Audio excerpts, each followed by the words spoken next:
So, tequila lovers. Chulo. Well,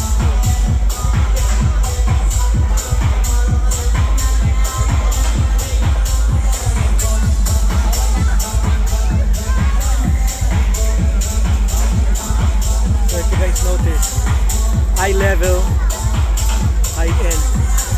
Diba akala ito high-end, nasa lower tayo. Meron pa kami sa likod ko. We have other tula. And we have tequila. Okay. This is the coffee tequila. There's a big style. Coffee tequila. Coffee tequila. Actually, pinasok ko yung restaurant niya. Yan sa Tequila bar. Tequila mo yan. So, babalik ako. Babalik na ng US. Kaya ano bukas. Yeah, hopefully you could be good also. Yeah. Actually, ang pinuntahan ko yung cigar bar. Just beside. Oh. So nangyari, ang hinihingi ko tequila, wala daw sila. Meron sila kaso walang Minimal lang yung ano.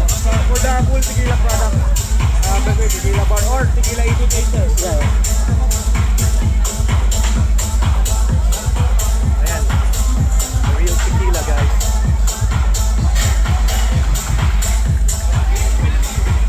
Yung ibang tequila dito, di ba na makikita sa US?